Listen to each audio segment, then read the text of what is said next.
사랑합니다. 오늘 본당이 4층까지 양쪽까지 다 가득 찼네요. 예배, 특별히 모임 예배를 향한 우리의 마음을 주님께서 들으시고 또 속히 이 코로나를 멈추시고 예전처럼 가득 찬 상태로 주님 앞에 예배 드릴 날을 속히 오게 해주시기를 간절히 바랍니다. 지난 4월 말경이죠.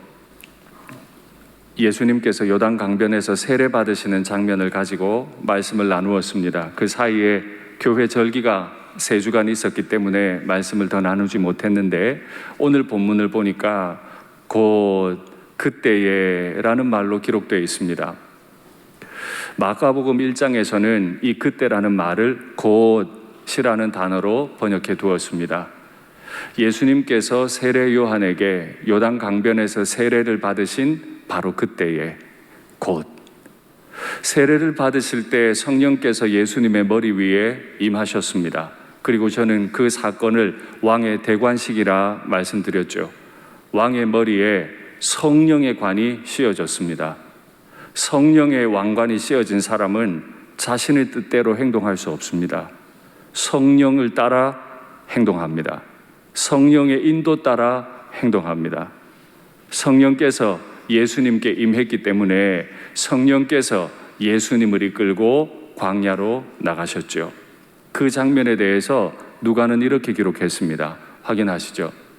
예수께서 성령의 충만함을 입어 요단강에서 돌아오사 광야에서 40일 동안 성령에게 이끌리시며 예수님은 성령의 충만함을 입으셨습니다. 성령의 충만함을 입으면 하나님께로 향하는 시온의 대로가 활짝 열릴 것 같은데, 거침없는 신앙생활이 시작될 것 같은데 아니에요. 성령의 충만함을 입고 나자 예수님은 시온의 대로가 아니라 광야로 끌려 나가셨어요. 아무도 없는 곳으로 성령께서 예수님을 데리고 나가신 거죠. 주께서 어디로 인도하시든 주의 인도하심 따라 걸어가는 우리 모두가 되기를 간절히 바랍니다. 성령께 이끌려 간다 하는 말은 하나님도 만나고 마귀도 만난다는 말입니다. 예수님은 성령에 이끌려서 광야로 나가셔서 40일 금식하며 하나님을 만났습니다. 또한 예수님은 성령에 이끌려서 광야로 나가셔서 마귀도 만났습니다. 예수님 입장에서 성령에 이끌린다는 건 하나님을 만나 40일 금식하는 고달픈 시간들이 시작된다는 뜻입니다. 예수님 입장에서 마귀를 만난다는 건 마귀가 제안하는 달콤한 제안들을 받고 그 세상을 경험하는 좋은 시간을 경험하는 것이기도 합니다. 성령께서는 이처럼 예수님을 하나님 앞에도 이끌어 놓으셨고 마귀 앞에도 이끌어 놓으셨어요. 바로 그때 마귀가 예수님을 시험하러 우리에게 예수님에게로 다가온 거죠. 마귀라는 존재는 하나님의 창조를 방해했고 하나님의 이 창조 세계를 마치 자신이 왕 노릇하는 것처럼 빼앗아 가버리고 하나님의 사람들에게 죽음이라고 하는 엄청난 무기를 가지고 사람들을 위협하는 거짓 왕, 거짓 공중의 권세를 잡은 자인 거죠. 성령께서 예수님을 그 거짓 왕 앞에다 데려다 두셨습니다. 성령께서 이끌어 놓으니까 마귀가 예수님을 시험하러 왔습니다. 이 시험한다라고 하는 말이 재밌어요. 이 시험하다라는 말은 말 그대로 유혹하다, 사람을 유혹한다 하는 뜻도 있고요. 또 테스트한다 하는 의미의 시험이라는 뜻도 있습니다. 또 어떤 일을 한번 시도해본다, 트라이한다 하는 뜻도 있어요. 그래서 이 세 단어를 다 쓸 수 있는 단어이기 때문에 번역하기를 증명하다라고 번역하는 경우도 꽤 있습니다. 성령께서 왜 예수님을 마귀 앞에다 데려다 놓으셨어요? 예수님을 증명하기 위해서요. 예수님이 누구이심을, 이 땅에 오신 하나님의 아들이요 이 땅의 왕이심을 증명하시기 위해 예수님을 마귀 앞에 데려다 놓으신 거죠. 그런데 마귀로부터 시험을 받는 장소는 사람들이 많은 곳이 아니었습니다. 예루살렘 성 한가운데가 아니었어요. 마귀에게 시험 받는 곳은 곧 광야였습니다. 광야엔 아무도 없어요. 기억하십시오. 우리가 진짜 누구인지 시험대에 오르는 건 사람들 앞에서가 아니에요. 아무도 날 지켜보지 않는 그 자리, 하나님 앞에만 오롯이 서 있을 수 있는 바로 그 자리에서 내가 누구인지 드러나요. 이 강단에서 설교하는 담임 목사, 지금 이 강단에서 제가 설교하고 있지만 많은 분들이 저를 보고 계세요. 여기선 시험이 없어요. 제가 저를 다 포장할 거니까요. 아무도 보는 이 없고 오직 하나님 한 분만 날 보고 계신 그 자리, 거기에서 내 정체는 다 드러나죠. 예수님은 일부러 마귀 앞에 광야에 서셨습니다. 바로 그곳에서 예수님의 중심에 무엇이 있는지 다 드러나고 예수님이 누구이신지 증명될 겁니다. 그렇게 성령께서 예수님을 이끌어 마귀 앞에 데려다 놓으셨는데 마귀 앞에 서기까지 40일 동안 밤낮으로 금식하며 줄이셨다. 너무 힘든 때죠. 우리는 보통 40일 금식하고 나면 자랑합니다. 내가 40일을 금식했어? 사실은 40일 금식이 여간 어려운 일이 아니죠. 생명을 잃기도 합니다. 기억하셔야 돼요. 아무도 없는 자리에서 금식할 때 비로소 금식이 업적이 아니고 내가 주님만 추구했던 흔적이 되는 거죠. 교회에서 뭔가 대단한 일을 하셨어요? 그건 업적일 수 없어요. 하나님 앞에서 살아갔던 내 흔적이에요. 다른 어떤 것도 추구하지 않고 오직 하나님 한 분 앞에만 내가 있었습니다 하는 흔적일 뿐, 그것이 그 누구에게도, 하나님에게도 마귀에게도 자랑이나 업적이 될 수 없습니다. 그곳이 광야죠. 아무도 예수님을 칭찬해 주지 않을 거예요. 홀로 싸워내야 돼요. 아무도 응원 안 해요. 그곳에서 내가 누구인지 증명해내야 돼요. 자신 앞에서 자신을 지금 증명하겠다고 나선 예수님을 보고 마귀가 첫 번째 시험을 줍니다. 이 돌들을 명하여 떡덩이가 되게 하라. 여러분께 묻겠습니다.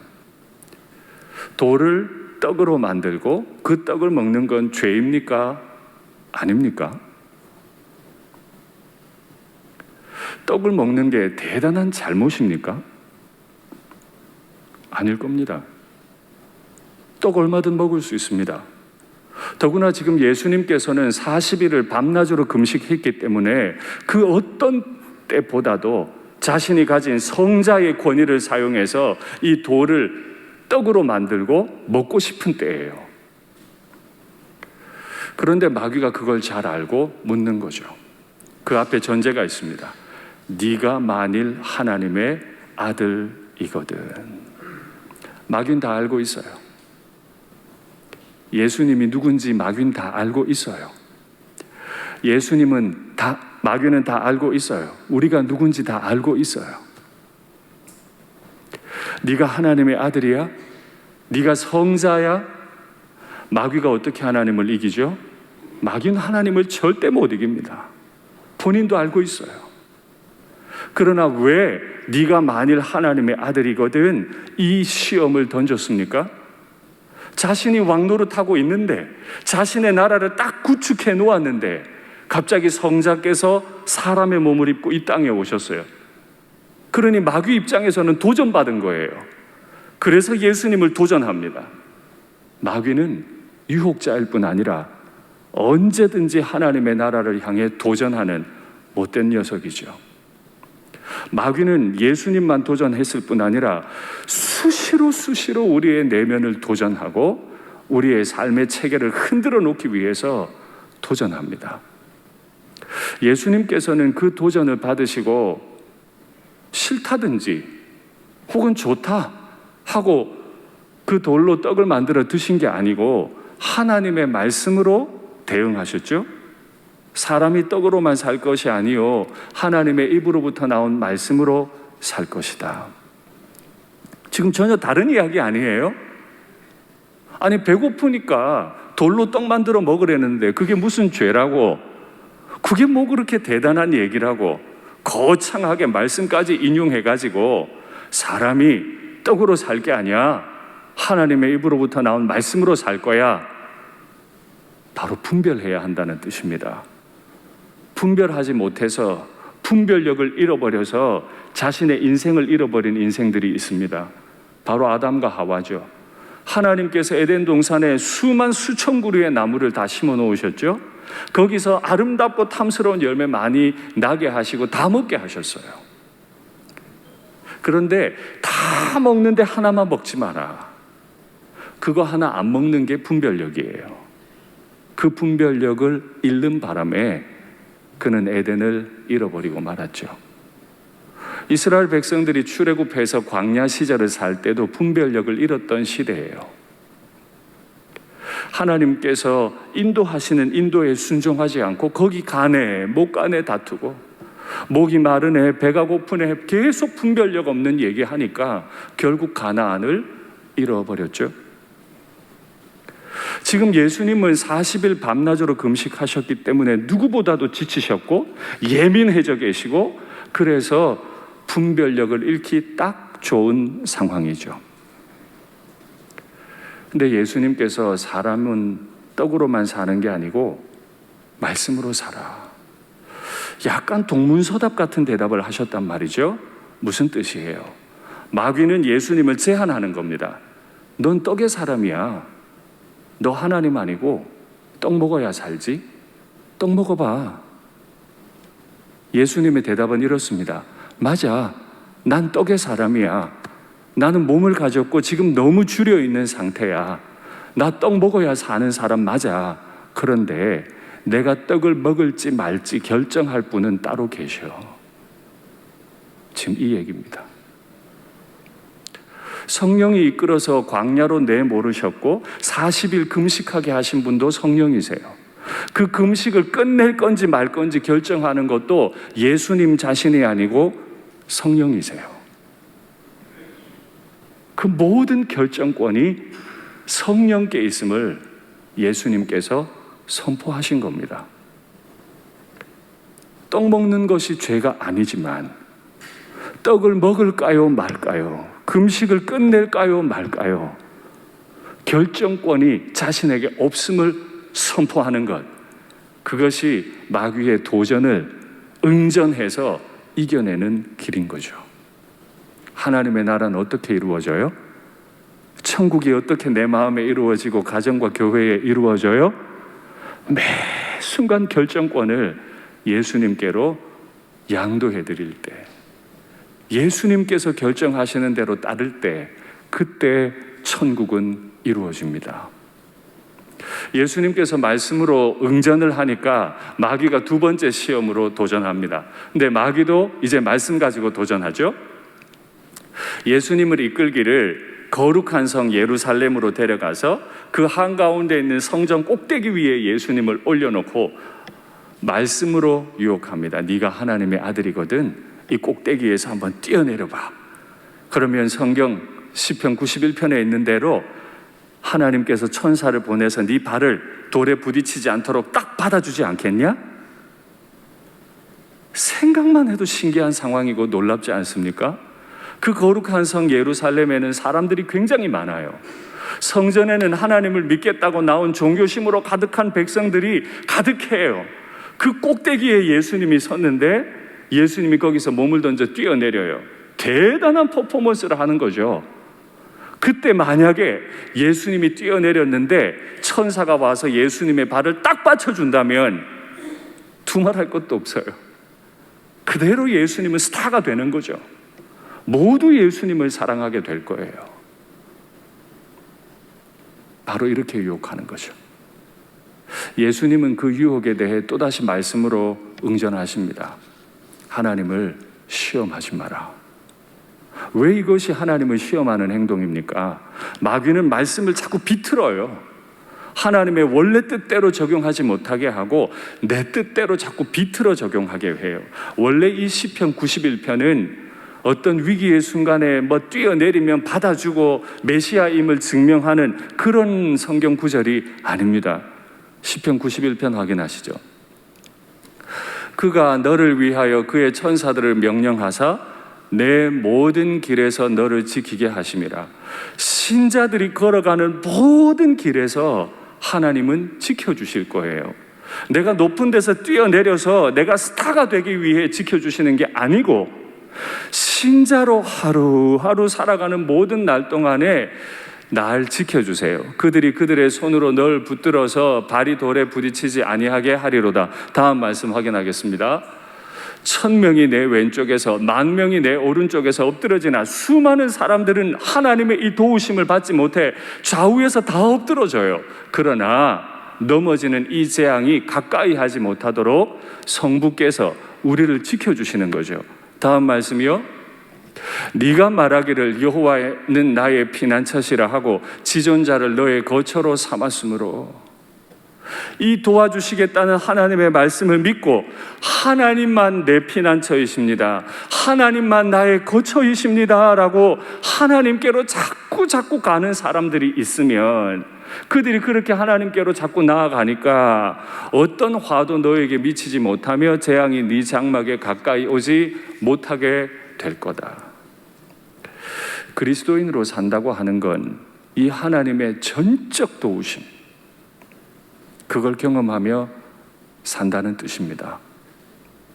그리스도인들의 자존심을 가지고 그리스도인으로 천국을 누리며 살려 할 때 하나님께서는 당신의 백성이 넘어지지 않도록 처음부터 끝까지 지켜주실 줄 믿습니다.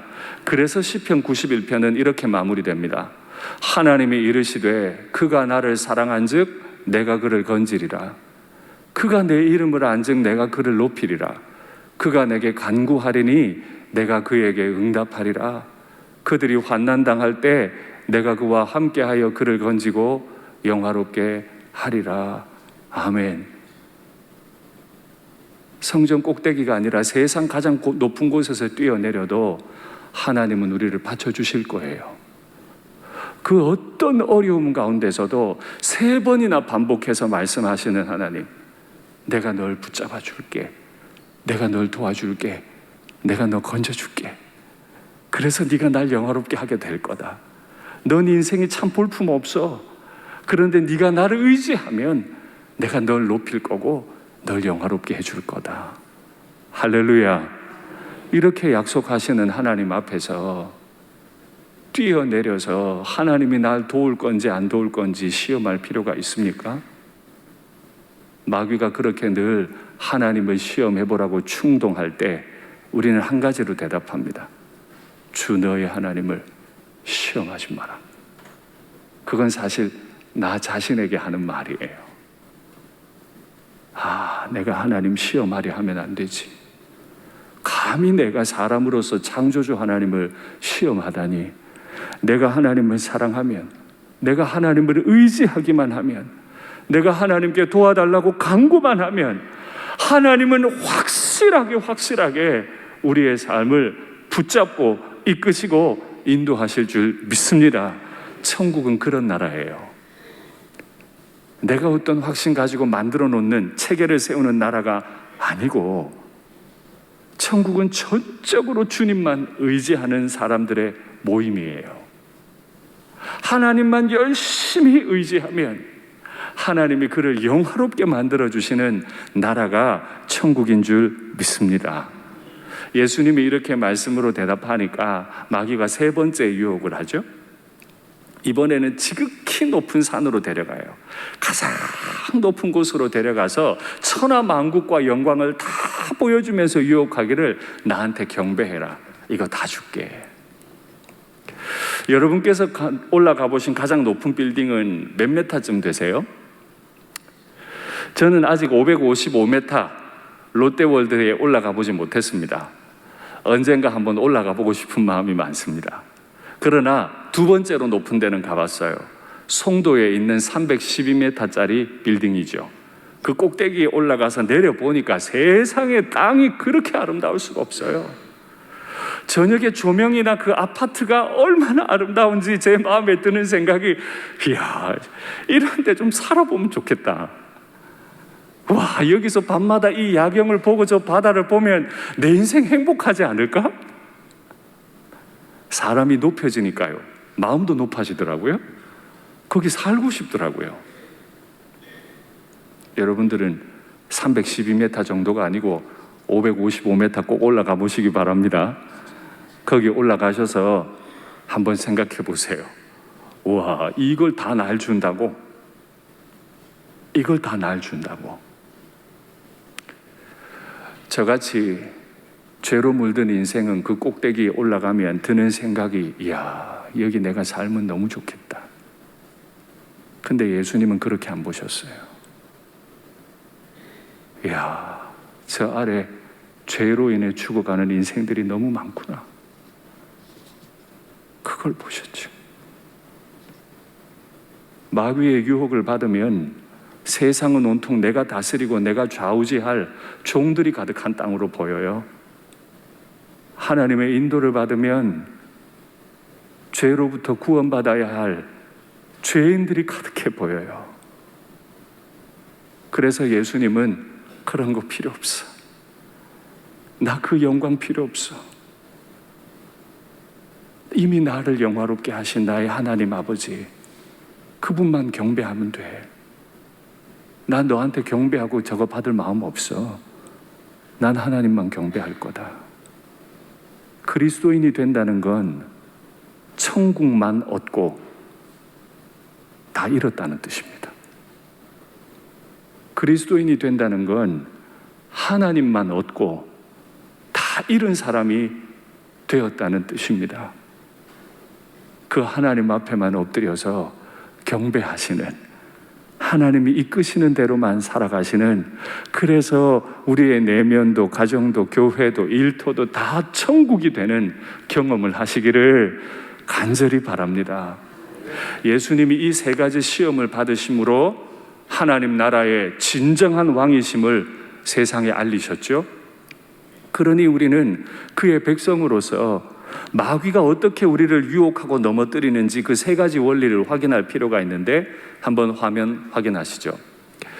첫 번째, 자기애예요. 자기를 사랑하는 거예요. 성자의 권위를 성령의 인도가 아니라 너의 뜻에 따라 써봐라. 너 권력 있지 않니? 너 힘 있지 않니? 왜 성령께 기대해? 왜 성령께 의지해? 네 뜻대로 한번 써봐. 의심을 하게 합니다. 하나님을 한번 시험해봐. 너 정말 받아주는지 안 받아주는지. 의심하지 마세요. 하나님 약속하셨어요. 그 백성들을 반드시 건지고 영화롭게 하겠다고 약속하셨어요. 세 번째, 욕망입니다. 눈에 보이는 그 천하만국과 영광을 보고 그 영광을 잡아라. 마귀는 늘 이런 방식으로 우리에게서 천국을 빼앗아갑니다. 우리의 내면의 천국을 망가뜨리고 가정과 교회의 천국을 다 망가뜨려 버려요. 그러면 마귀의 원리가 있으면 천국의 원리도 있겠네요. 한번 확인하시죠. 내 내면의 욕망을 따르지 말고 말씀의 인도를 철저히 받으십시오. 떡 하나 먹는 거 죄 아닙니다. 그러나 떡을 먹을 건지 말 건지 결정권은 주님께 있다는 걸 인정하셔야 돼요. 그러니 함부로 말할 수 없고 함부로 행동할 수 없어요. 아주 작은 일 하나에도 주님의 뜻에, 주님의 결정에 따르는 거예요. 하나님을 시험하려 하지 말고 성령의 시험을 통과해서 내가 그리스도인입니다. 내가 그리스도인이에요. 마귀야, 너 따위는 물러가. 난 그리스도인이야. 하나님이 날 건지셔. 이걸 증명하고 간증하는 인생이 되시기를 바랍니다.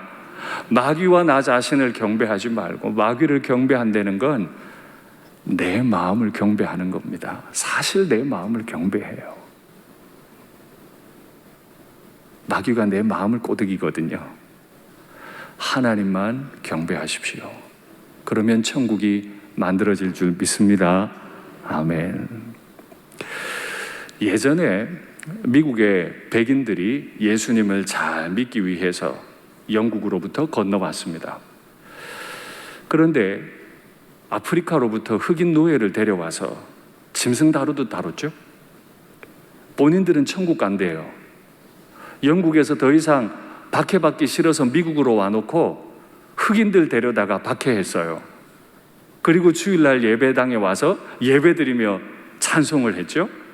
그런데 놀라우신 하나님은 그 흑인들이, 백인들이 말하는 하나님, 백인들이 찬송하는 예수님, 그 말을 듣고 예수님을 믿고 싶다, 나도 그리스도인이 되고 싶다, 이런 생각이 든 거예요. 그래서 흑인 공동체에서 이 복음이 전해지기 시작했고, 그들이 찬송이 아니라 자기들끼리 모이면 한 고백이 있어요. 주여, 내가 신자가 되기 원합니다. 그게 찬송가 463장입니다. 신자 되기 원합니다. 가사 한번 확인하시겠어요? 제가 일부러 영어로 써놨습니다. 한국 찬송은 다 아실 텐데 맨 앞에 있는 Lord라고 하는 저 단어는 한국 찬송에 번역이 안 돼 있죠. I want to be a Christian. 내가 그리스도인이 되기 원합니다. In my heart. 진심으로라고 번역됐는데 I-N 다음에 A, inner는 저게 오탈자가 아니고요, 흑인들의 사투리입니다. inner라는 말을 대신 사용했습니다. 뭐라 그랬다고요? 주여, 내가 그리스도인이 되기 원합니다. 그런데 저 Lord라는 말은 누구에게 한 말인지 아세요? 예수님에게 한 말이 아닙니다. 자신을 때리고 짐승같이 다루고 그리고는 곧장 예배당으로 가서 예배드리고 오는 그 백인 주인에게, 주인님, 나도 당신이 믿는 예수님 믿고 그리스도인이 되어도 될까요? 내가 진심으로 원해요. 되고 싶겠습니까? 자기를 데려다가 죽도록 때리고 일시키는 그 주인이 믿는 예수님이 믿고 싶어요? 백인들의 신 아니에요? 주인님, 나도 그리스도인이 되고 싶어요. 주인님, 내가 더 사랑하고 싶어요. 누굴 사랑할까요? 주인님, 나 더 거룩해지고 싶어요. 마음에 미움이 없길 바래요. 주인님, 내가 예수님처럼 되고 싶어요. 진심으로, 진심으로. 제가 이 찬송을 묵상하다 더 마음이 아픈 건 이 말을 들은 백인 주인은 뭐라고 대답해야 됩니까? 짐승처럼 대하던 흑인 노예가 같이 교회 가재요. 같이 천국 가재요. 한 형제가 되재요. 데려갈까요? 말까요? 얘 노예 아니에요? 오늘도 내가 때려야 될 아이 아니에요? 뭐라고 말할까요? 이것이 우리가 당면한 시험이죠. 여기에 어떻게 우리가 답하느냐에 따라 천국은 만들어질 수도 있고 안 만들어질 수도 있습니다. 말씀을 맺겠습니다. 너무 이상적인 꿈을 꾸지 마십시오. 그 꿈은 하나님이 꾸실 겁니다. 우리는 그저 철저히 하나님 말씀 의지하고 한 걸음 한 걸음 걸어갑니다. 그리고 그 부르심에 순종하며 갑니다. 그렇게 40일 금식하시며 줄이신 예수님도 철저히 말씀에 의지하셔서 떡 하나 먹는 것까지도 성령께 의지하셔서 행하심으로 하나님 나라 천국의 왕이 되셨는데 우리도 그 나라의 백성으로 살기 원합니다. 찬송할